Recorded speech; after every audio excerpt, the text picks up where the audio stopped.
Welcome everyone, and today we are going to do the current affairs for 2 weeks, that is from 13th of October 2022 to 26th October 2022. So without wasting any time, let me share my screen with you and then we can start it off. Right.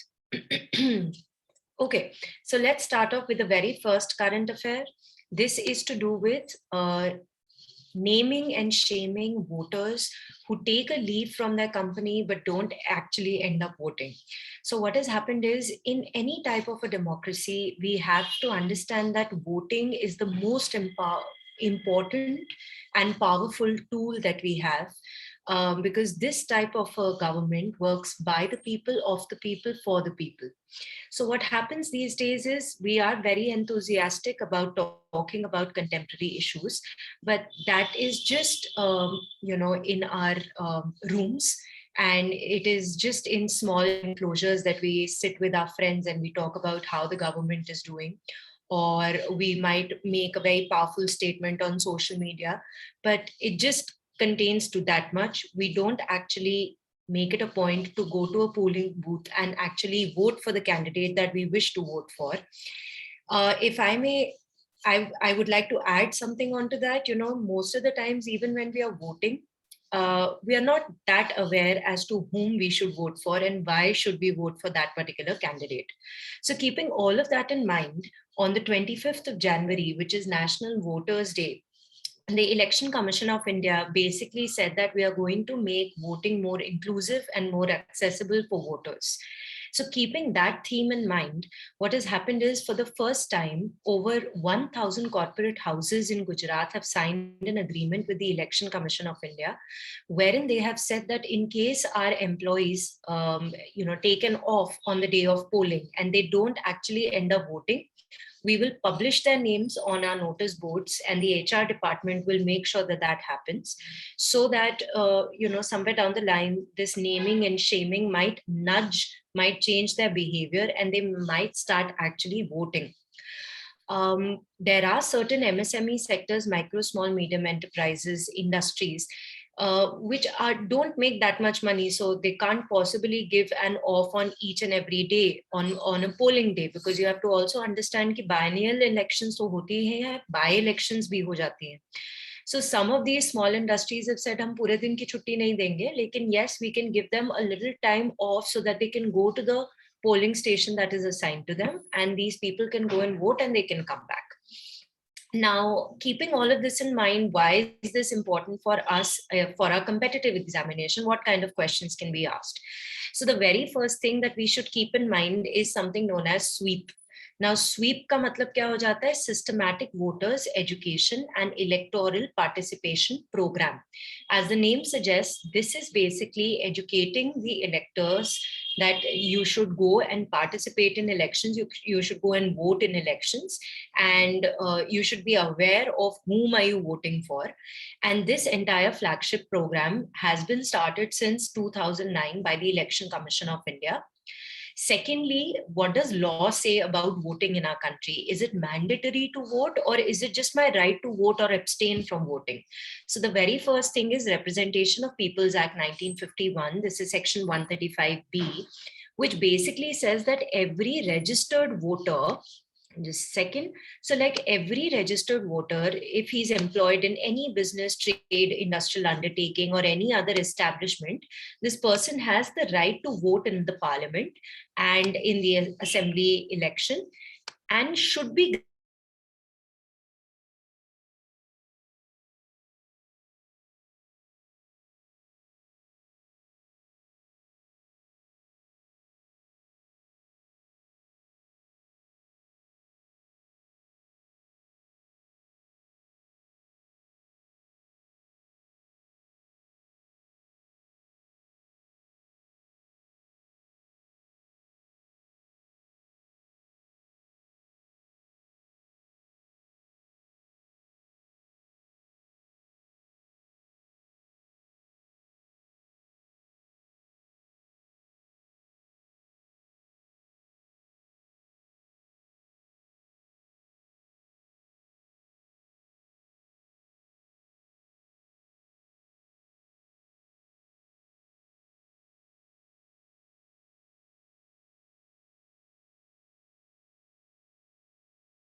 inclusive, accessible, and participative elections, making elections inclusive, accessible, and participative.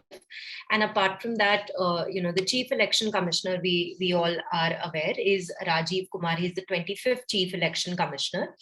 And Article 324 of the Constitution deals with the Election Commission of India and its composition, wherein it has been very nicely mentioned that there should be one Chief Election Commissioner and as many election commissioners as the president requires. So, the fact that there should be two other election commissioners is not really mentioned in the Constitution. This totally depends upon the need of the hour.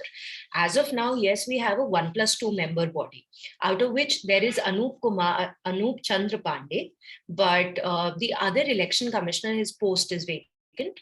And so hence, yes, that is all that there is to it. Apart from that, the term becomes important, 6 years or up to 65 years, whichever is earlier. If we talk about the removal of Chief Election Commissioner, then it is similar to that of the removal procedure of a Supreme Court judge. With respect to election commissioners, on the other hand, the procedure of removal is not very clearly outlined in Article 324. Basically says that the removal should take place after taking into cognizance the advice given by the Chief Election Commissioners. Let's go ahead. Now, the next thing that we have to do is Interpol General Assembly. Now, Interpol is International Criminal Police Organization. It is an intergovernmental organization, as you can see on your screens. It is a combination of 195 member countries. Now, firstly, you have to understand that Interpol in itself is not an investigation agency.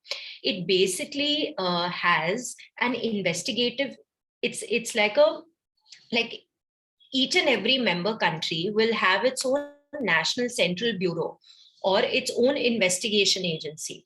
And this is just like an alliance between all of these investigation agencies. Ki kabhi jaake, if an offender is found in some XYZ member country and he has done something wrong in my country, then at least, we can have a little bit of cooperation and coordination between the investigative agencies by virtue of this Interpol, and because of which we can nab the offender. Now, who makes up the Interpol? There is the General Assembly, which is their governing body. Jaise WTO ka ministerial conferences hote hain, inki General Assembly hoti hai. So they come together once in a year. And this is what we are talking about. The General Assembly has happened in India for the second time since 1997 in New Delhi. Then there is a General Secretariat who are basically doing the analysis and making sure that cooperation is taking place, wherein the Secretary General is Jogan Stock. The headquarter of Interpol is in Lyon, which is in France. This is something that we can keep in mind. The National Central Bureau, or the investigation agency which is related to Interpol in India, is the Central Bureau of Investigation. Iske alawa kya kaam karte hain ye? So there are 3 crime programs that they deal with. One is counter-terrorism. So they are going to fight, they are going to help each other, make there is cooperation amongst these member countries to ensure that there is no terrorism. Then there is with respect to organized crime and emerging crimes. Organized crime, something like money laundering, right, is an organized crime, or drug trafficking is an organized crime. Cyber crime ke upar kaam karenge kya? So analysis karenge, special projects banayenge, innovative ideas to nab the offenders, coordination, like I just said, policy, data management, forensic support. So they all talk to each other or connect with each other through a communication system, and that communication system is known as I-24/7. That is something that we can learn. Apart from that, there are many different notices. So red notice is given out if you have a wanted person. Now, this is also in news that Interpol has just rejected India's request for a red notice against a Khalistan separationist who is Canada based, because they said that, there is not enough information with respect to this person. A yellow notice is given when there are missing people, and blue notices if we want additional information about certain things, certain people, certain organizations. Black notices for unidentified dead bodies. Green notices is when we are going to warn somebody with respect to some some miscreant or some activity that is going to happen which is illegal in nature. orange notices imminent threat with respect to something, even in fact, if there are some pharmaceuticals which have a very adverse reaction to the body. So we can also give out like an orange notice to ensure that people know that there is an imminent threat with respect to that pharmaceutical. Purple notices for modus operandi. So these are the notices that they bring forth. Now, in the 90th General Assembly, what was so unique? So it was for the first time that Interpol launched its first ever metaverse. And whom did they partner with to introduce this metaverse? The World Economic Forum. So we all understand World Economic Forum. The founder is Klaus Schwab, and it was made in 1971. Headquartered is Geneva. And so what is this metaverse basically doing? So if you can see it on your screen, it allows like a virtual tour of their headquarters in France. Officers from various different member countries can interact with each other through their online avatars. There could be training programs that they can, take that can happen with respect to forensic investigation. Secure cloud hai, sara ka sara jo bhi data hai wo leak nahi hoega. So that is what they have done. We can keep that in mind too. Let's go on to the next one. Now the next one is we have successfully test fired a K-15 submarine launched ballistic missile from INS Arihant. So क्या करना है हमने यहाँ पे? पहली बात तो ये K-15. We are going to talk about this missile, which is a submarine launched ballistic missile. Then we have to also talk about INS Arihant, that, what is INS Arihant? When was it made? When was it commissioned? If we have this submarine launched ballistic missile, how does it change anything for India? So we'll go step by step. Now, the very first thing is we have successfully test fired the K-15 submarine launched ballistic missile into the Bay of Bengal. So that is something that we can learn. We can see this is the submarine and this is basically the missile that we are launching. This happened in Bay of Bengal. And the fact that we could do this, we are now in the elite group of countries that have the capacity to launch such missiles underwater. And so Russia, UK, US, France, China, in 2016, even North Korea claimed that they have done a successful launch of the same. K-15, which is also called Sagarika, has a range of 750 kilometers, and this is classified as a short-range missile. Because back in 2020, we also made another launch of a submarine launched ballistic missile, and that was like the range was 3,500 kilometers. So ये short range हम इसको मान लेंगे. अब इससे सबसे पहले तो let's talk about INS Arihant. So INS Arihant, you can see it over here. It is also claimed to be, it is called Navy's own Gladiator, right? 124 meter long. It's a nuclear powered submarine. And it is modeled after the Russian Charlie class. Of course, it is for a nuclear submarine project, can carry about 12 K-15 or Sagarika submarines with a range of 750 kilometers nuclear warhead. And so let's read a little bit more about it. So this was launched in 2009 and it was commissioned in 2016. It is India's first indigenous nuclear powered ballistic missile capable submarine. ये submarine की हम बात कर रहे हैं. थोड़ी देर के बाद missile की बात करेंगे. ठीक है? So this was built under a secretive advanced technology vessel. Now, why is this very, very important for us is because we'll just come to that. Nuclear triad, we'll come to that in a second. So a nuclear triad basically gives the ability to a country to launch nukes from land, air, and sea.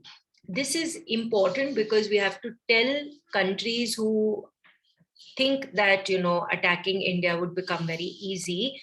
We have to tell them that, listen, we are never going to use our nuclear weapons first, no first policy. We follow the policy of minimum deterrence.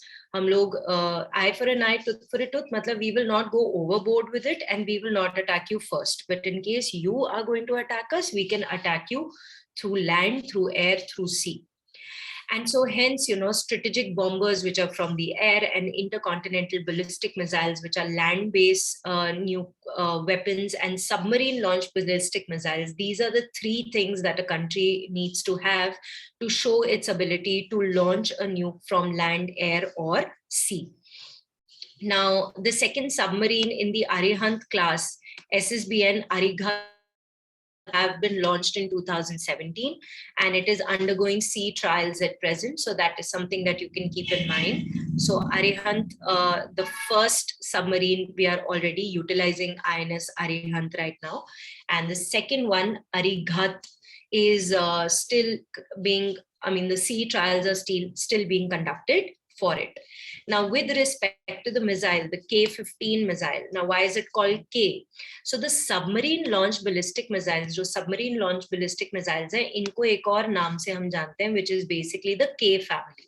Now, this K family, why do we term it as that? Because it has been named after Dr. APJ Abdul Kalam, who was the center figure in most of our missile and space programs, and he was also the 11th president of our country. We all are aware of it, right? This has been developed by DRDO. ये तो हमें पता ही है. DRDO के head अभी, in the past 1 year has changed. You should know what is the name. In case you do, you can write it down as the answer in the chat box. The next thing is the development of the K family missiles has been done under the same, secretive program. Now we know why are we making these submarine launch ballistic missiles, so as to be able to so as to be capable enough to attack. It's not because we want to attack, it's just that we have the capacity to attack, right? So part of the K family is also SLBM K-15, which is also called B-05 or Sagarika, the one we were talking about. It has a range of 750 kilometers. And then I also told you about the 3500 kilometer wala missile, which is K4 missile, which was also successfully tested back in 2020. So this is with respect to INS Arihant. Now we can go ahead. This is Global Multidimensional Poverty Index of 2022. Now, Multidimensional Poverty Index, gone are the days when we used to say that poverty is just related to how much can I eat? Do I have enough money to have my meal properly or not? Now we do not only talk about food, we also talk about education. We also talk about a person's living standard. And so hence the name comes out to be, we are not one-dimensional about poverty alleviation. We're talking about multi-dimensional poverty index. Now, firstly, very simple stats figures. 2010 में ये चीज शुरू हुई थी. Oxford Poverty and Human Development Initiative plus UNDP, United Nations Development Program. They come together and they make this report, and they cover around 107 developing countries, right? And they try to figure out how many people are multidimensionally poor in which country. And a person is identified as multidimensionally poor if they are deprived in at least 1/3 of the weighted indicators. So what are the indicators? Let's look at them properly. So it has been broadly outlined into 3 parts, which is health and education and then living standards. अगर health की बात करें तो health को हमने further 2 हिस्सों में divide कर दिया. 1/6 की weightage they the. One is nutrition. So कोई भी इंसान जो 70 years की age के under है, जिसके लिए we are saying that that person is undernourished, then that basically that person is, or that household is deemed to be deprived in that factor. So this is related to SDG 2, which is zero hunger. Then is child mortality. A child is anyone who's under 18 who has died in the household in the 5-year period preceding the survey. This we can relate to SDG 3, which is health and well-being. Then is education. Education को भी 2 हिस्सों में divide कर दिया. One is years of schooling, मतलब कितनी देर आपने पढ़ाई की है, and school attendance, whether you are attending that school or not. और years of schooling को हमने बोला no eligible household member has completed 6 years of schooling. So जितने भी लोग हैं उस household में, उसमें से जितने भी eligible in the sense of that age group who have gone to a school or are going to a school. None of them have really completed 6 years of schooling. So that we can relate to SDG 4, which is quality education. Then is school attendance. Any school age child which is not attending school up to the age at which he or she would have completed class 8th. So that again we can relate to quality education. Then is living standards को और 3 हिस्सों में divide कर दिया. एक हो गया हमारा कुकिंग फ्यूल की, मतलब किस टाइप का आप कुकिंग फ्यूल यूज कर रहे हैं, जिसको हमने रिलेट कर दिया SDG 7 में, affordable and clean energy. Sanitation की फैसिलिटीज अगर नहीं है, again you are deprived in that sector, that you can relate to SDG 6, which is clean water and sanitation. Again, drinking water is something, in case you don't have safe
to SDG 1, which is no poverty. So if a household does not own more than one of these assets, which is radio, TV, telephone, computer, animal cart, bicycle, motorbike, refrigerator, all of this, or does not own a car or a truck.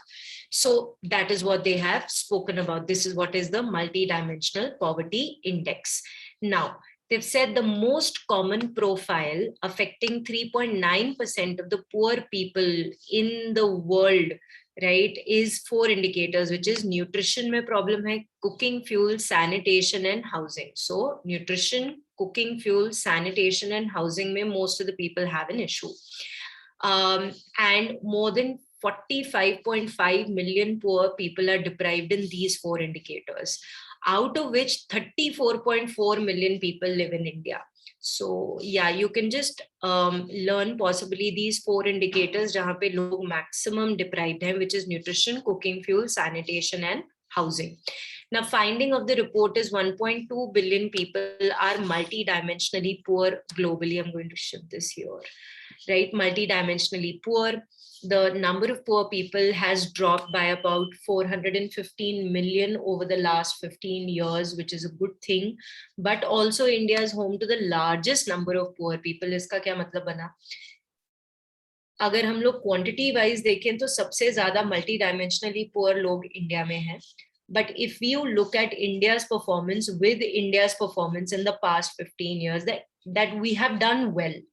But even though we've done well, even though we have removed 415 million people from the vicious cycle of poverty, we still are home to the largest amount of poor people in the world. So we have to, of course, do more, but we have to also make sure that we understand that because our population is a lot, removing 415 million people from the vicious cycle of poverty is also a very, very, very good task. And of course, we have a long way to go and we will still do that. So they say the poorest states in India have sort of recovered the fastest. Poverty among children has been brought down the fastest. So सबसे ज़्यादा इसका benefit children के साथ हुआ है. Then you can also read about, as many as 41.5 crore people moved out of 400 million people moved out of poverty in the last 15 years. So they're talking about this period over here. Baki is just for your understanding. Yes, you can learn this, that out of the 10 poorest states in 2015 to 16, only one, which is West Bengal, has completely emerged out of the list. So it has done really well. The rest, which is Bihar, Jharkhand, Meghalaya, MP, UP, Assam, Odisha, Chhattisgarh, Rajasthan, are among the 10 poorest in our country. And in relative terms, Goa, followed by Jammu and Kashmir, Andhra Pradesh, Chhattisgarh, Rajasthan have done well. Now, A, I'm talking about relative poverty, and B, this report is talking about absolute poverty. See, over here, 415 million becomes important for you. India is the largest number of poor is important for you. सबसे poverty खत्म कौन से वाली age group में हुई है, तो children में हुई है, ठीक है. Then West Bengal has emerged out of the list is important for you. You can also learn these 10 states which are the poorest, and fastest reduction in relative terms in Goa, Jammu and Kashmir, Andhra Pradesh, Chhattisgarh, and Rajasthan. Now, what is absolute and relative poverty? Very, very simple. Absolute poverty is I don't have the basic means of sustenance. Relative poverty is comparing one person's lifestyle, standard of life, with another person's standard of living. So, in absolute terms, I may not be poor, but in relative terms, I will definitely be poor than someone else who has a bigger house, a bigger gadi, better assets, and everything else. So the major difference between absolute and relative poverty is that in absolute poverty, basic necessities bhi nahi hai, and relative poverty mein there is lack of economic or financial resources when compared to the standard of living of other people in the same society. This we've taken from your NCERT. I'm sure you must be aware of it. In India, so we have something called chronic poor, then transient poor, and non-poor. So chronic poverty में दो चीजें आ जाती हैं. Sorry, chronic poverty में दो चीजें आ गई. एक आ गया आपका always poor. Now, always poor is, as the name suggests, this person is always poor. This person does not have any means of sustenance. Usually poor is, most of the times this person is poor, but sometimes, this person gets out of the poverty line and has basic means of sustenance. Churning poor is something which is to do with seasonal employment, something like sugarcane farmers. Sometimes they do have work because sugarcane farming has very short crushing seasons. So, sometimes they are able to make money, sometimes they are not. So they are moving in and out of poverty. Occasionally poor is, most of the times I have money, lekin mahine ke last few days mein mere paas paisa nahi hota, so I am occasionally poor. Never poor is Mr. Adani. Never ever do they have an issue with poverty, right? So the next one is 75 digital banking units. Just a second. So 75 digital banking units. This is very, very simple. In the budget of 2022 to 23, our Prime Minister dedicated some of the branches, 75 different branches of commercial banks. Now, when we say commercial banks, we are not dealing with regional rural banks. We are not talking about payment banks or local area banks.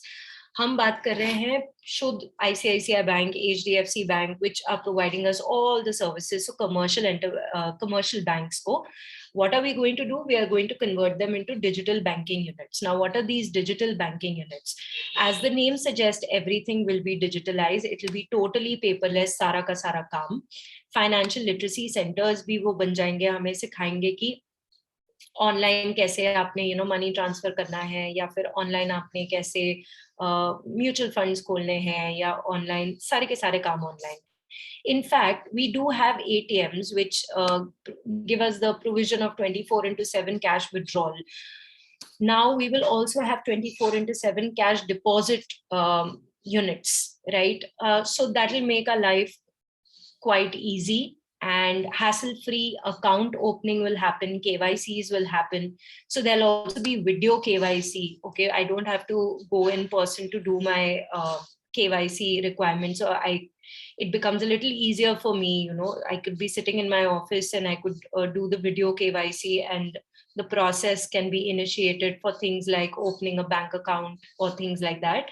So hence more product innovations and 24/7 banking, which will also ensure that there is digital literacy amongst the people.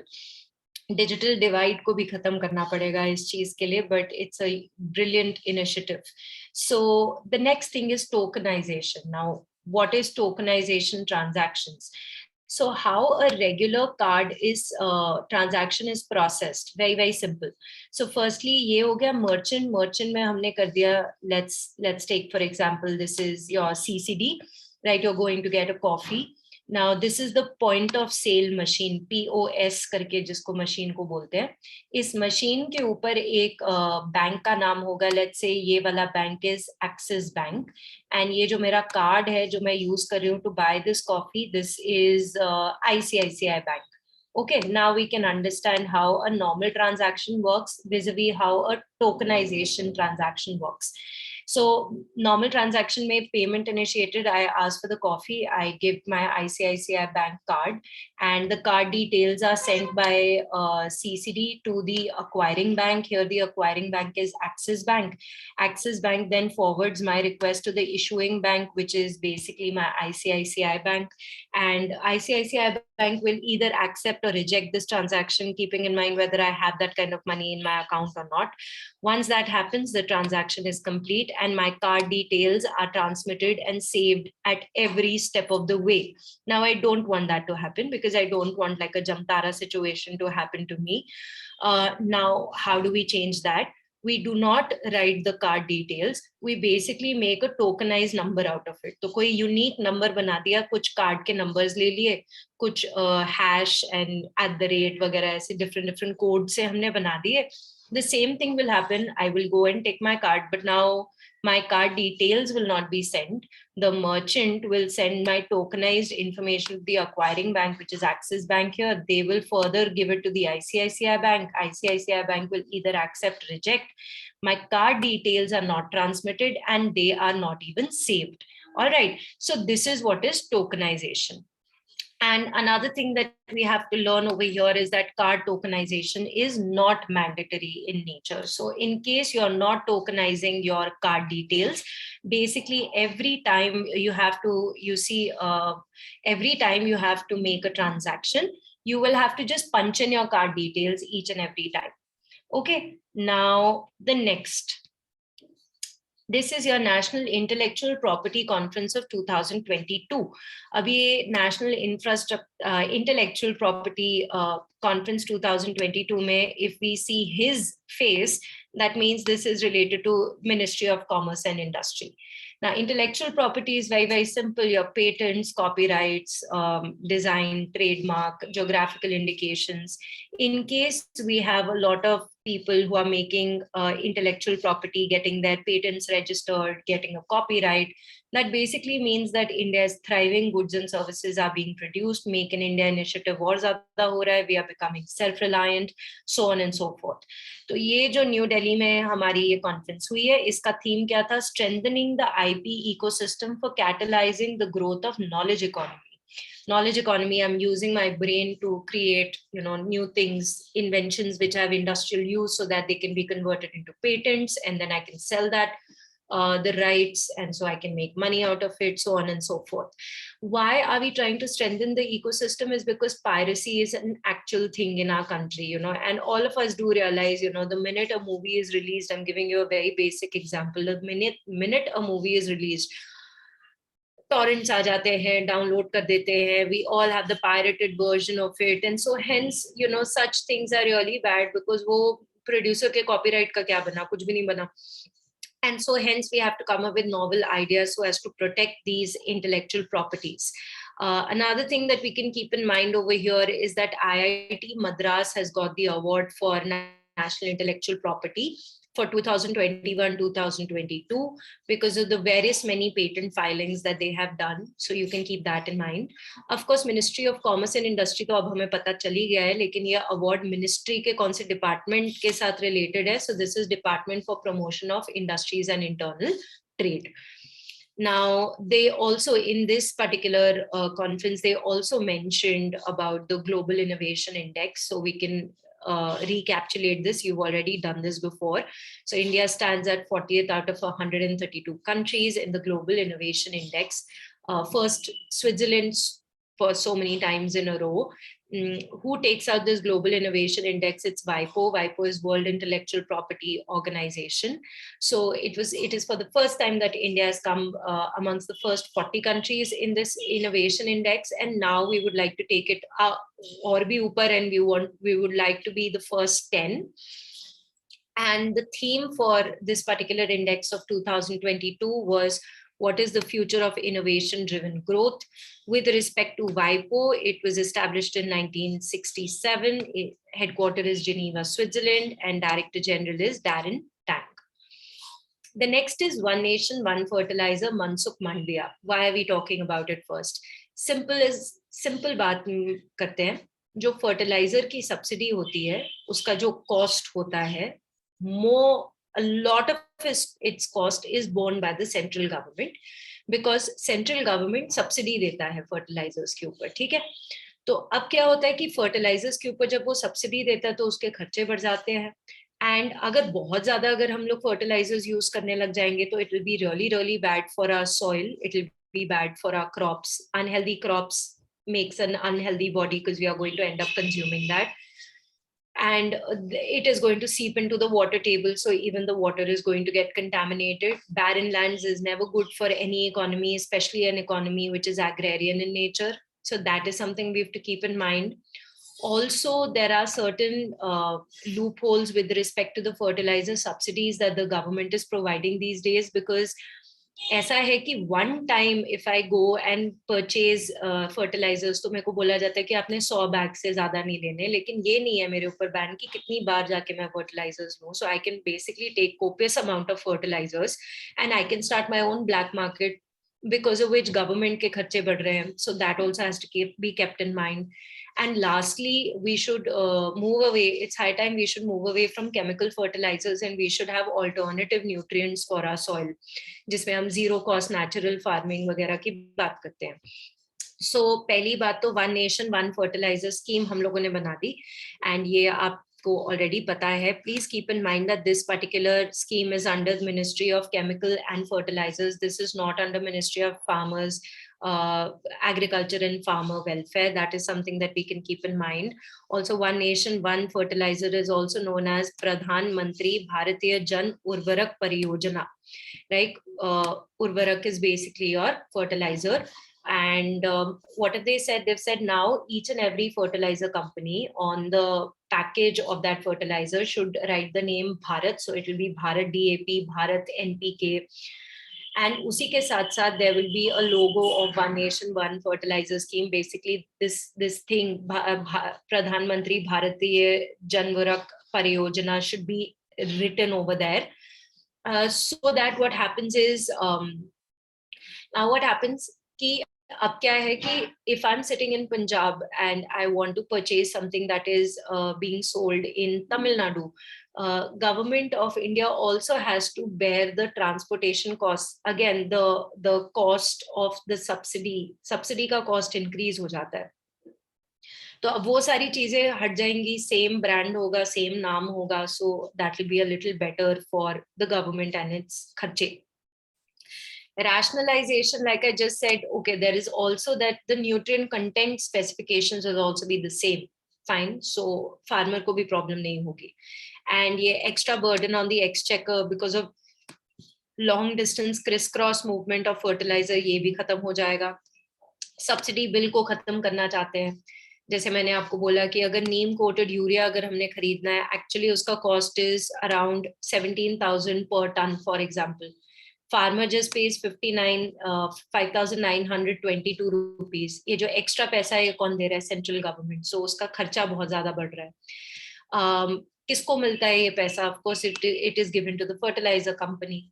But the benefit is with the farmer, because the farmer just has to take out 5,922 as compared to 17,000 rupees. Because of which वही doubling the farmer's income वाली चीज भी उसको भी impetus मिल जाता है. Then until recently, before the DBT, direct benefit transfer, what used to happen was the minute the fertilizer company would make the package of those fertilizers and it would, send it to the approved go down, वो दे देते थे, है ना? In course of transmission हो जाता था, तभी उनको पैसा मिल जाता था. अब जब उनकी चीज बिकती है तो उनको जाके पैसा मिलता है. So पहले क्या होता था, if this is the fertilizer company, this is the retailer, and this is the customer. So the fertilizer company, the minute it would send the fertilizer, it would get the money from the central government. Now it'll only get the money when once this fertilizer reaches the farmer, which is the ultimate consumer. And how does that happen? So each and every retailer is supposed to have a POS, point of sale machine, जो अभी हम लोगों ने tokenization में देखा था. And this machine should be linked with the Department of Fertilizers e-Urvarak DBT portal. ये याद रख लेना, जहाँ पे जो whoever is buying this subsidized fertilizer has to basically furnish their Aadhaar card or their Kisan credit card, in lieu of which they will get that subsidized fertilizer. Proposed steps, like I said, there is a no denial policy right now by the government. And so it allows bulk buying. There is a limit of 100 bags that can be purchased at one time, but it does not stop anyone from buying any number of times. And people who are not even the intended beneficiaries, end up doing some jugaad and they end up buying these subsidized fertilizers, which is again increasing the cost, the fiscal deficit of the government of India. So that has to be changed. Iske alawa, the government intends to launch a new scheme which is called PM Pranam. Like I said, we are going to move away from chemical fertilizers and use alternative nutrients for agricultural management. PM Pranam scheme. So let's see when that happens. Now the next is aluminium freight train rake. Train rake क्या हो जाता है, जहां पे बहुत सारे passengers या freight wagons को हम लोगों ने साथ में रख दिया, पर वो जो लोकोमोटिव है, that engine that actually pulls the train, that is not a part of it. So if you can see it in the screen, the engine is missing, but there are a lot of coaches that are fixed together. This is known as a rake. Now, how have we made it? We have made it using aluminium. पहले क्या use करते थे? पहले steel use करते थे. अब aluminium use कर रहे हैं, तो क्या फायदा हो रहा है? सस्ता पड़ रहा है, एनर्जी एफिशिएंट है, it is low carbon footprint, recyclable है 100%, more speed, lower energy consumption, and higher capacity of carrying these goods from one place to another. So we can learn that it has been made in collaboration with Besco Limited Bag and Division and aluminium major Hindalco, which is a subsidiary of Aditya Birla Group. Okay, then is your tiger relocation. Now we're talking about the state of Rajasthan, and we have transferred one tiger, which is named T113. We have transferred this tiger from Ranthambore to Sariska Tiger Reserve in Alwar. Why? Because the tigers in Sariska Tiger Reserve in Alwar, they are getting aged. Okay. तो Ranthambore से उसको वहां पे भेजने का मतलब क्या है? We don't want that population of tiger to reduce. This is not happening. This is not happening for the first time. The first tiger reintroduction, which happened in Sariska Tiger Reserve, was back in 2008 after tigers disappeared from it in 2005. Ranthambore Tiger Reserve is basically famous for diurnal tigers, which are active during the day as well as night, because mostly tigers are active during the night. And this tiger reserve is also enclosed by the Champal and the Banas River. And ये सारी चीजें कौन करता है? National Tiger Conservation Authority, which is a statutory authority. They will be the ones deciding whether this should happen or not. And this statutory body has been made under the Wildlife Protection Act of 1972. इसके अलावा in the year 2022 itself, Ramgarh Vishdhari, and Mukundra Tiger Reserve, these were introduced over here, so you can keep them in mind. All the tiger reserves in Rajasthan now have been in use. Then Chandigarh allows the use of green crackers. इसको बोलने से पहले ही मैं आपको बोल दूं कि अभी कल ही न्यूज़पेपर में आया था that even though they use green crackers, the quality of air has become really bad, and that is primarily because of the fact that UT में तो green crackers है, लेकिन states में कहीं पे green crackers नहीं भी utilize होते. Now, what are these green crackers and what is important for us from our examination perspective? एक तो हो गया Council for Scientific Research, इसके बारे में पढ़ लेंगे. Then Petroleum and Explosive Safety Organization के बारे में पढ़ लेंगे. ये green crackers develop ही इन लोगों ने किए हैं, ठीक है, Council of Scientific and Industrial Research, and production is approved by the Petroleum and Explosive Safety Organization, PESO. And why are they green? They are green because of the fact that they basically emit very less particulate matter. The sound, the noise pollution is also really less. Okay, and mostly they are emitting water vapors into the atmosphere, so that is why green in nature. तो इसमें तीन आ जाते हैं. एक हो गया SWAS is basically safe water releases, so they will release water pockets or water droplets. STAR, which is safe thermite cracker, does not comprise of potassium nitrate and sulfur, emits very less particulate matter and very less sound intensity. And SUFFLE, which is minimal aluminium, they use magnesium instead. So basically a light and sound show where the sound is also really less. Petroleum and Explosive Safety Organization. अब ये वाली organization कब बनी? So 1898 में बनी. This is something that we can keep in mind. किसके अंदर आता है? Ministry of Commerce and Industry under the Department of Industries and Internal Trade. Then it is headquartered in Nagpur, Maharashtra. काम क्या होता है? It is termed as a statutory body as per its website, okay?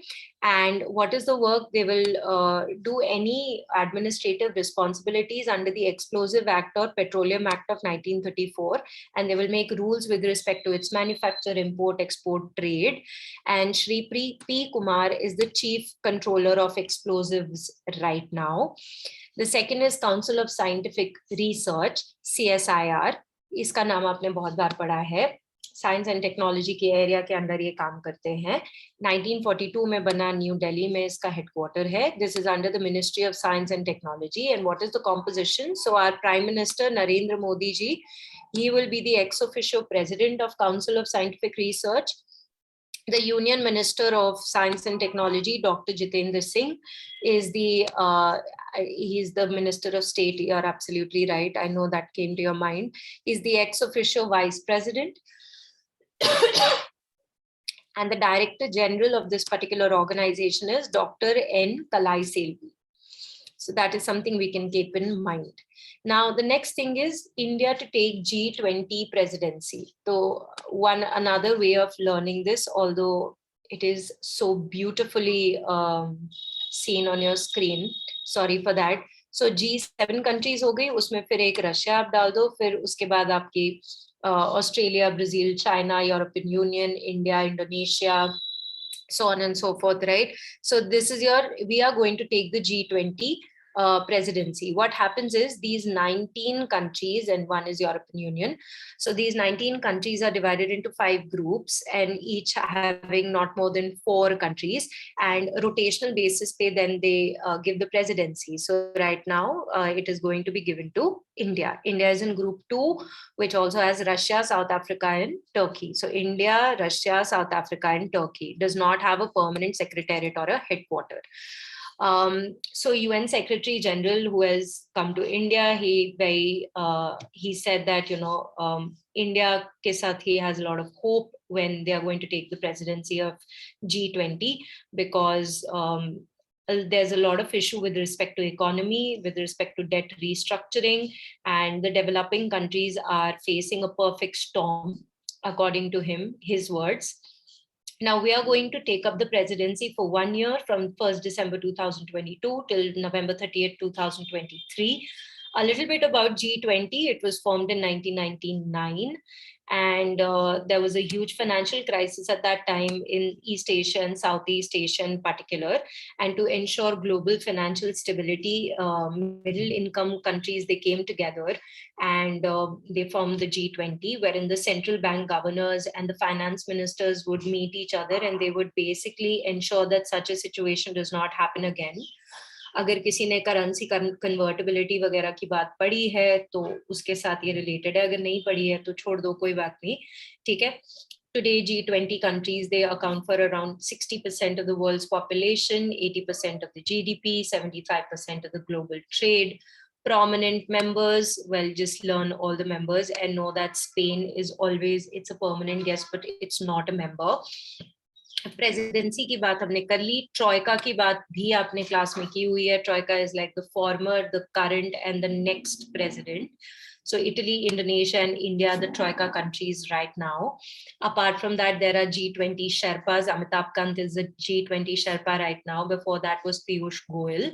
And like I said, the finance ministers and the central bank governors, they meet together so that such a financial crisis does not happen again, is why we are talking about debt restructuring when India is going to assume the presidency, because that is one of the basic problems that are taking place, which are posing a threat to our financial stability of middle income developing countries. The first G20 summit took place in 2008 in Washington, DC, US. Sherpa meetings bhi hoti hain, ye hame pata hi hai. Now the next one is Durgavati Tiger Reserve. Basically, because of the fact that there is a Ken-Betwa link project. So kya ho raha hai? Ken and Betwa, you can see it over here. So this is your Yamuna River. Sorry for ruining it. And so this is your Betwa and this is your Ken. And what are we trying to do? We are aiming to transfer the surplus water from Ken River in MP to Betwa in UP to irrigate the drought-prone Bundelkhand region. ठीक है. So can में जो surplus है उसको हम लोग Betwa river में हम लोग डालेंगे and we are going to link them basically. And because of this fact the Panna tiger reserve, this is going to have an issue. A lot of opposition was there for this पहले also. क्या problem आ रही है? Over 25% of the Panna Tiger Reserve will be submerged because of the linking of the Ken and Betwa River. And because of which, what have they said? Madhya Pradesh Wildlife Board has approved a new tiger reserve for tigers, which is called the Durgavati Tiger Reserve. And now this Durgavati Tiger Reserve will ensure that all these tigers, their habitat is not ruined because of the interlinking of rivers. So there is that. So Yamuna becomes important for us, and Panna Tiger Reserve and Durgavati Tiger Reserve, Madhya Pradesh, Uttar Pradesh, all of that we have to keep in mind. Bundelkhand area we have to keep in mind. Okay, ठीक है. फिर आ गया kamikaze drones. Kamikaze drones are also known as Shahid 136 drones. Iranian made kamikaze drones were deployed by Russia in the capital city of Ukraine, Kyiv, and they can be flown directly at they can be flown directly at targets such as a tank or a group of troops, which are destroyed when it explodes. Kamikaze is basically suicide drones, right? काफी अच्छी precision होती है इनके ऊपर. They loiter above the target before striking and detonating upon impact. And where does the kamikaze originate from? So these are kamikaze pilots of Japan during World War II, primarily against the US they were used. And so kamikaze drones are not just Iranian made, they are also made in the US. There's also Russian, China, Israel, Turkey. Okay. Then the next one is carbon dating of shivling not allowed. So we are all aware of the Gyanvapi Mosque case. We've done this in class so many times. We are aware of the Places of Worship Act of 1991, of the fact that this particular act does not relate to Babri Masjid and does not bring into its ambit the areas that are designated by the Archaeological Survey of India as historical sites. It basically says, so for the ones who don't know about it, just a basic understanding कि जो भी जगहें 15 अगस्त 1947 को जो भी उनकी religious identity है वो ही रहेगी, उसको change नहीं करेंगे. दो exceptions हैं, एक राम जन्मभूमि केस एंड दूसरा आपका कौन सा केस आ गया जहाँ पे आर्कियोलॉजिकल सर्वे ऑफ इंडिया ने बोल दिया कि this particular building is a historical site and so hence the act will not apply. That set aside, over here what has happened is in the Gyanvapi Mosque case, the it has been said that carbon dating of shivling will not be allowed. So a little bit about carbon dating. Firstly, it was developed by an American physicist, which is Willard F. Libby. And this is basically to gauge the age of organic materials. And the fact that, there is two isotopes, C12 and C14. And so they say, see a proportion of these two. There is a changing ratio between the C12 and C14, जिससे पता चलता है कि मतलब कितना old है वो organic material. However, carbon dating cannot be used to determine the age of non-living things like rocks. These are only for organic materials. Fine. Apart from this, also the age of things that are more than 40,000 to 50,000 years old can also not be arrived at by carbon dating, क्योंकि तब तक वो बहुत ही undetectable amount हो जाता है उन isotopes का, तो पता नहीं चलता उसके बारे में. Inanimate चीजों की भी age determine हम कर सकते हैं based on a similar principle like carbon dating. So instead of carbon, decays of other radioactive elements that might be present might be the basis of this. Two very common methods for dating rocks are potassium argon dating and uranium thorium lead dating. So these are the two things that we use for inanimate objects. Point is this, that our court has said that, in case the shivling is destroyed, it is going to go against the Supreme Court judgment, and hence we are not going to allow that to happen.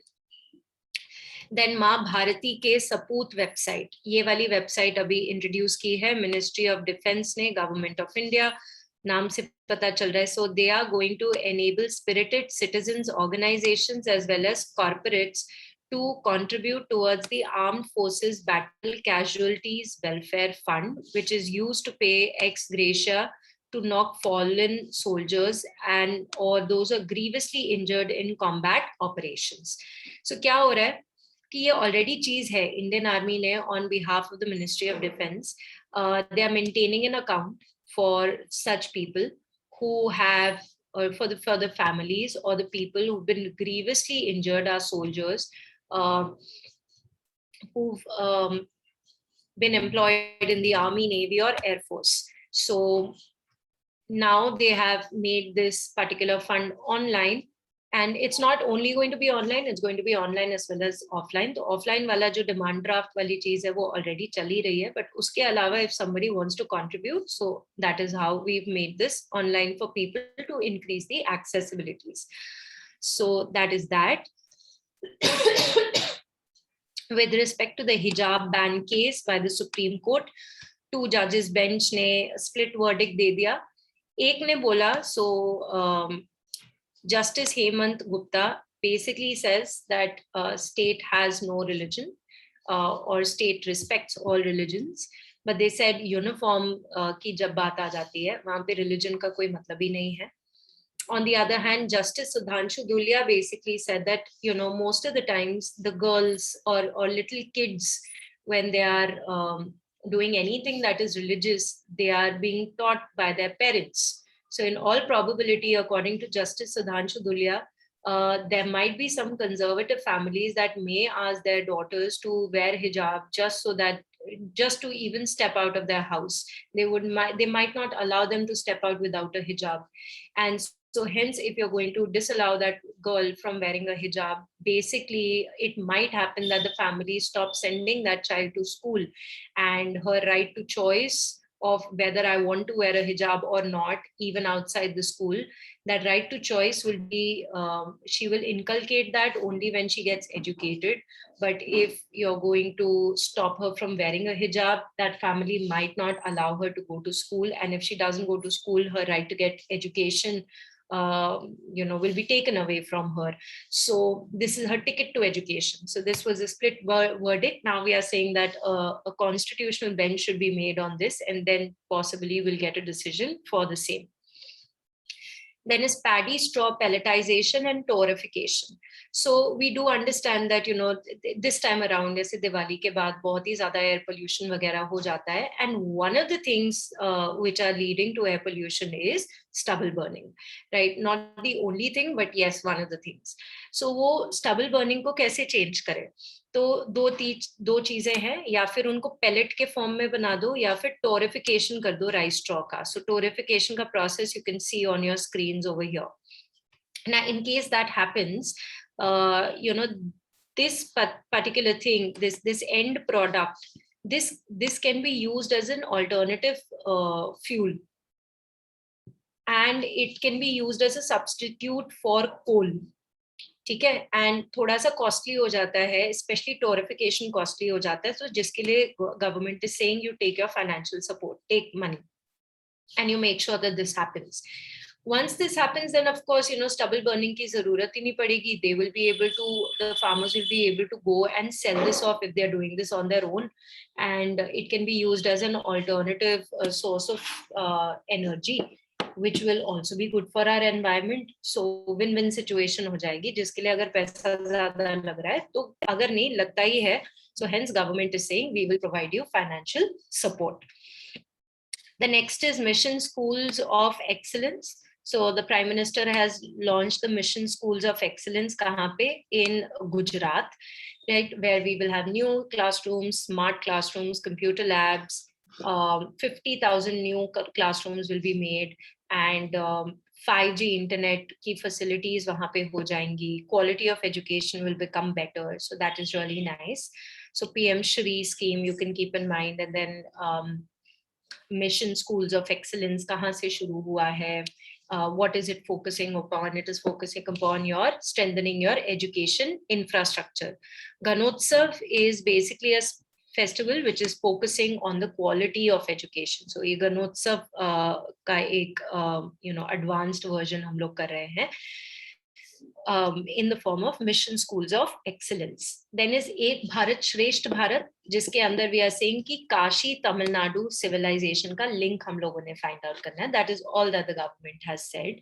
So Ek Bharat Shresht Bharat was launched in 2015 on the 140th birth anniversary of Sardar Vallabhbhai Patel, and this was to celebrate unity in diversity in our country. So we are trying to figure out, what is the link between the Tamil Nadu civilization and the Kashi civilization.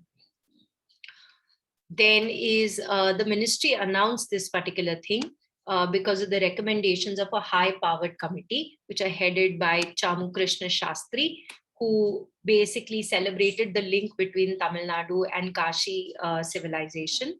This committee was constituted by the Education Ministry, right? And they will focus on themes like literature, ancient texts, philosophy, spirituality, music, dance, drama, yoga. So we'll try to figure out the link. There have been a lot of research papers on the same, but जब ये आएगा तो और मजा आएगा इसके बारे में पढ़ने में कि how we are linked with one another, and the concept of unity and integrity will become even more defined in our country, especially during the time that most of the people and stupidly so we try to differentiate between different parts of our country, and we sort of don't really know much about it. Jaise ki I'm not talking about everyone, but a lot of North Indians may not know a lot about South India, and a lot of South Indians may not know about North India. We may not know about the Northeast. So if there is a link between these civilizations, it'll make sure that unity and integrity wala feeling becomes even more strong amongst us. Now the next thing is 2 fines लगा दिए Google के ऊपर, एक तो 1378 करोड़, एक 936.44 करोड़. बात similar सी है. It is all about being a monopoly or creating a monopolistic situation. So Competition Commission of India is a statutory body which was made because of the Competition Act of 2002. पहले MRTP Act होती थी, Monopolies, Trade Restrictive Practices, छोड़ दो उसको. So Competition Act basically says कि healthy competition होना चाहिए. अगर unhealthy competition हो जाएगा तो हम stop करेंगे. इनके हिसाब से Google is doing unhealthy competition. क्या unhealthy competition है? कहते कहीं पे भी जाओ तो Google होता है, तुम एक स्मार्टफोन लेकर आओ, प्री इंस्टॉल्ड गूगल एप्स होती हैं. अब कुछ एप्स तो आप अनइंस्टॉल भी नहीं कर सकते. अब ऑलरेडी अगर मेरे फोन पे एंड्रॉइड भी किसने ले लिया, यूट्यूब भी किसके अंडर आ गया, सर्च इंजन की अगर हम बात करें, प्ले स्टोर की अगर हम बात करें, so they're like, you're everywhere. Google says, no, we are not everywhere. There's also Apple. But Competition Commission of India says, listen, Apple is not serving all. Apple is serving only some people who are able to afford those Apple products. You, on the other hand, are serving everyone. And because of the fact that एक Android phone पे पहले से pre-install Google की applications हैं, Google search engine है, तो एक इंसान कभी भी किसी और search engine के पास जाएगा ही नहीं. तो तुमने कहीं ना कहीं अपनी monopolistic situation सी बनाई हुई है. Then apart from that, they said कि अगर Play Store में, if I'm an app developer and I have to go to the Play Store, I have to put my app over there. Then they give me a payment link. That payment link is also Google का ही link. They don't allow any other payment link also. And there is no chance in which I am putting an app in the Play Store and there is some third party website that I can go to where I can use some other payment method. I will have to use the payment method that Google is providing. And so they say, because हर जगह Google इतना ज़्यादा हो जा रहा है कि तुम monopolistic situation सी बना रहे हो, जिस वजह से तुम बहुत पैसा कमा रहे हो, तुम्हारे competitors का कचरा हो रहा है. And so hence, long story short, this is what they have done. So the mobile thing that I was talking about is called the Mobile Application Distribution Agreement, wherein you're doing unfair business. So denial of market access for competing search apps, App Store पे भी कर रहे हो, violating the competition law. Section 4 pertains to the abuse of dominant position of a company. Competition Act 2002 की हमने बात कर ली. So Competition Commission of India का chairperson is Ashok Kumar Gupta, plus there are 6 more members, and this is under the Ministry of Corporate Affairs. Then for the Play Store policies, they've put another 936.44 crore ka penalty upon Google. So there is that. And I was talking about the billing system. So they say mandatorily you have to use the Google Play billing system. No other billing system will be allowed. So this is what CCI has a problem with. Then is Tehkhand Waste to Energy Plant. So municipal, the Union Home Minister, Cooperation Minister Amit Shah has inaugurated the Tehkhand Waste to Energy Plant, which generates electricity from Municipal Corporation of Delhi Waste. So waste to wealth wali cheez hum log kar rahe hain na yahan pe. So we are going to make our capital city garbage free, which is lovely. And this plant will dispose of around 2,000 metric tons of garbage per day and generate up to 25 megawatt of green energy. So waste to wealth mission ke andar ye cheez aa gayi. And yeah, so you can see this, this is the waste, the trash storage bunker, out of which we are going to convert certain things into ash, and they are going to put it in the landfill.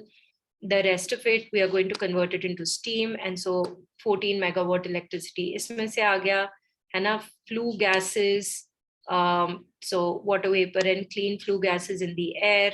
So it is good for us, right? Waste to wealth wali scheme ke andar, if each and every city starts doing this, imagine the amount of renewable source of energy that we are A, generating, and B, imagine the amount of cleanliness in our places.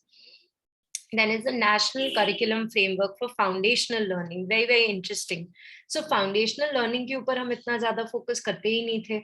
अब जाके करेंगे because of the National Education Policy. 3 से लेके 8 साल तक के बच्चों की हमने बात की है, जहाँ पे बोला है, listen, only give them worksheets. Don't give them किताबें and books and all, because let them have a holistic development. Toy-based learning karo, stereotypes mat karo, gender representation, ethics, morality is something that you should work upon, because these are the foundational years of a child.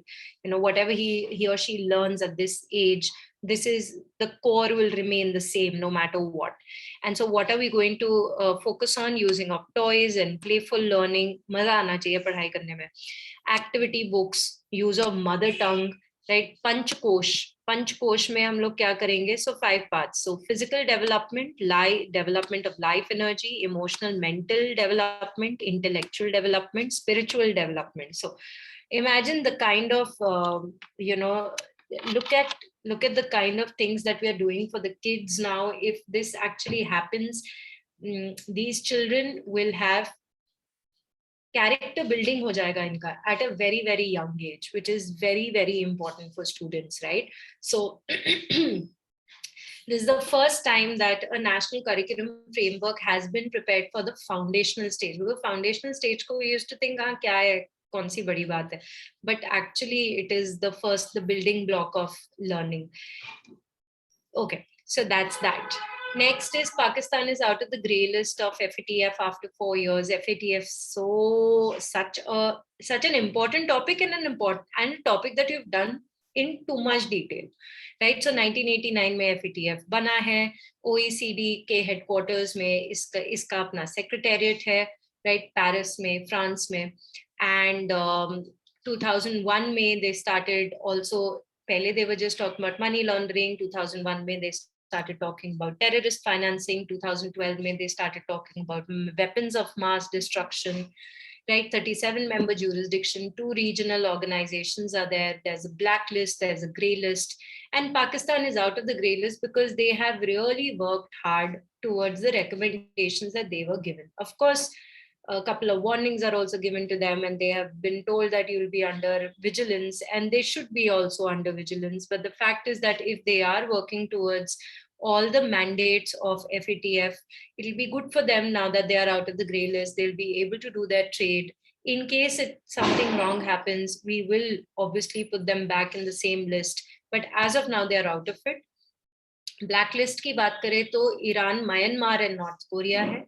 और grey list की अगर बात करें, after पाकिस्तान's delisting, 23 countries remain under watch: Philippines, Syria, UAE, Yemen, and many other countries. Then is Supreme Court has told the police chiefs of Delhi, UP, and Uttarakhand कि आपने immediate suo moto अपने आप एक action ले लेना है by lodging complaints against any hate speech. You don't even have to wait for a formal complaint. Just file a criminal complaint against a person if you think that there is some hate speech that is happening. Hate speech का मतलब क्या होता है? एक ऐसी speech जिसको हम लोग यूज करके दो पर्टिकुलर ग्रुप्स को लड़ा रहे हैं, भिड़ा रहे हैं, on the basis of you could use religion, you can make people fight. In fact, you can make people fight on any basis. People are very, very ready to fight. Their ignition temperature is very low these days, and which is really bad. That is why spiritual development of a child is so important. Yes. Law Commission had in its 267th report said that hate speech should be defined in our statutes. It's not as if hate speech के ऊपर हम cases नहीं file कर सकते, but as such wholesome definition नहीं है हमारे पास. Apart from that, section 295 of IPC है that talks about malicious acts outraging the religious feelings of one class against another. 298 of IPC है जहाँ पे if I'm uttering some words which are with an intent to wound the religious feeling of another, then that's a criminal offense. 153 AIPC hai that says you can't promote enmity between different groups on the basis of religion, race, place of birth, etc. Section 66A hai par uske andar to ab hum log cases nahi kar rahe hain because of Shreya Singhal versus Union of India and that's a good thing. Then part 7 of the RPA 1951 also says that this is an election offense if you are utilizing hate speech or you're creating hatred enmity between different groups in the society. So as of now, what we have to learn is that the police chief of Delhi, UP and Uttarakhand have been told by the Supreme Court to immediately file a criminal complaint and not even wait for a formal complaint and take suo moto action in case of hate speech. The next is Pradhan Mantri participated in the Grih Pravesh of beneficiaries of Pradhan Mantri Awas Yojana Gramin. Now, Grih Pravesh to hame pata hi chal gaya. Isme sirf ye scheme becomes important for us. So Pradhan Mantri Awas Yojana Gramin, basically the target was housing for all by 2022, and highlights were that we will give assistance for the construction of 1 crore houses in rural areas, and paisa diya jayega plain areas mein, hilly areas mein. Identification of beneficiaries will be on the basis of socio-economic caste census data of 2011. We will focus on the improvement of the quality of house construction. and time, date, stamp, photographs वगैरह will be taken so that we can see the implementation is happening properly. Loan मिलेगा optional, ठीक है, and development of house designs as per the typology, मतलब उस जगह के हिसाब से वो घर बनना चाहिए. जैसे you see पहाड़ों में घर अलग तरीके के होते हैं, उनका रूफ ऐसे होता है ताकि वो स्नो वगैरह गिर सके. गोवा में उसकी रूफ अलग हो जाएगी, so something like that. Apart from that, the features are that we increase the minimum size of the house and toilets भी बनाने की बात कर ली और उसको converge कर दिया with MNREGA and Swachh Bharat Mission Gramin, pipe drinking water, LPG connections, Pakka house, basic amenities. So all of that is provided under Pradhan Mantri Awas Yojana Gramin. The next one is first commercial launch for LMV3M2. अच्छा, customer कौन है? OneWeb. OneWeb क्या है? UK based OneWeb satellite, ठीक है. और launch कहाँ से किया हमने? इसरो ने लॉन्च किया है, जो हमारी कमर्शियल ब्रांच है. And what have we done? We have launched 36 satellites from our spaceport. Spaceport हमारा second launch pad of Satish Dhawan Space Center, ठीक है. And destination क्या है? Low Earth Orbit is the destination. Launch vehicle LMV3M2 भी बोल सकते हैं, या पहले बोलते थे GSLV MK3 हम इसको बोल देते हैं. अब ये अगर by chance, if we have done this, our commercial launch is happening, that means we are going to make a lot of money out of this, of course, right? And this is in India's entry into the global commercial launch service market. Payload is 5,796 kgs. Low Earth orbit में हम लोग कर रहे हैं. Low Earth orbit, they say it's easier to go to the moon than to go to the low Earth orbit. Used to be. Why? Because of the immense amount of gravitational force. So we've overcome all of that. ISRO is basically कम पैसे में ज़्यादा काम करके दिखाना, which is amazing.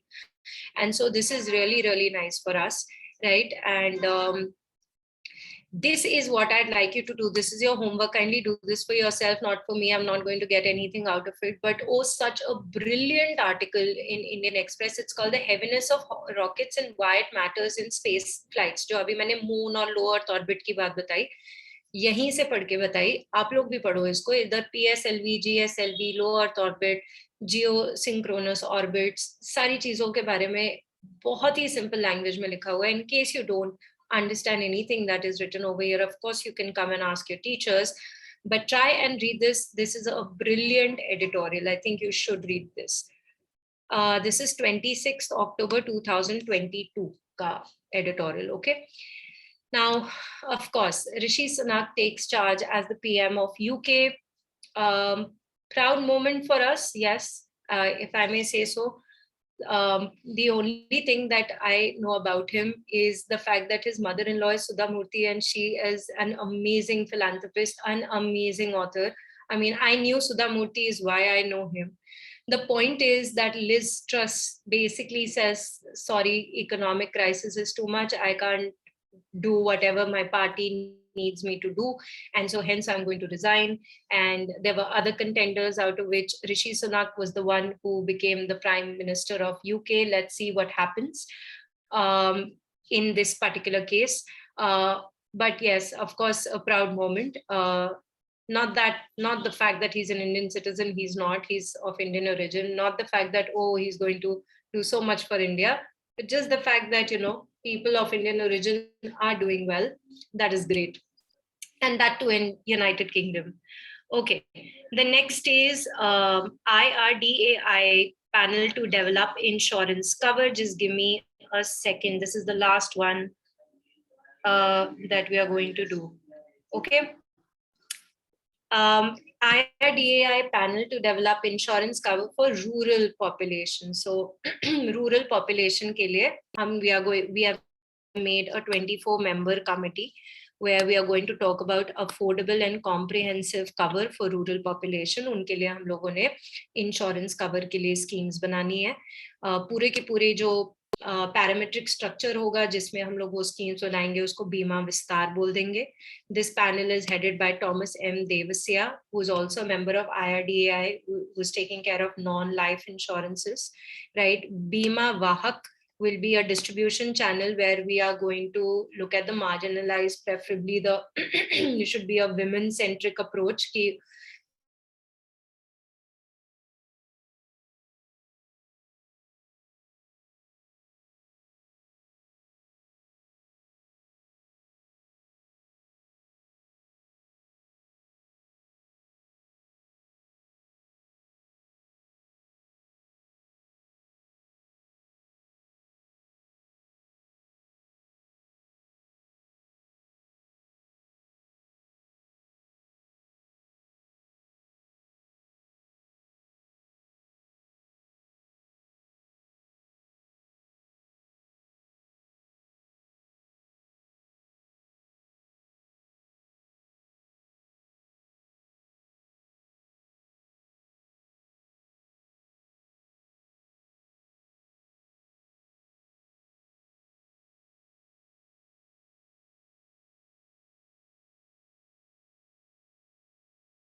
126A prohibits the conduct of exit polls. Kindly write down these answers in the comment box in case you're watching this, because then we will sort of discuss it in the next time. I can tell you the answer right now, but I'd like you to do it first, right? The next one is consider the following and choose the correct option with respect to MCC Model Code of Conduct made by the Delimitation Commission binding upon all the parties, contains provisions with respect to the fact that hollow promises should not be made by political parties. So only 3, only 1 and 3, only 2 and 3, 1, 2 and 3. जिसमें 3 तो हर एक option में ही है, तो the point is 1 and 2 अगर आता है उस हिसाब से आप लिख लेना answer. And the very last one is to do with INS Arihant. When was INS Arihant commissioned? Then is 2015, 2009, 2016, 2008. I've used the term commissioned and not introduced. Then is a robust survival and assured retaliatory capability is in keeping with India's policy to have credible minimum deterrence, no first use commitment, both or none. The 6,000-ton vessel INS Arihant was built under Advanced Technology Vessel Project at the Shipbuilding Center, Visakhapatnam, Cochin Shipyard, Hooghly Dock, or none of the above. Right. That is all from my side. Kindly write down these answers and we'll discuss it the next time that we meet, and kindly write down your doubts in case you have any, and thank you very much.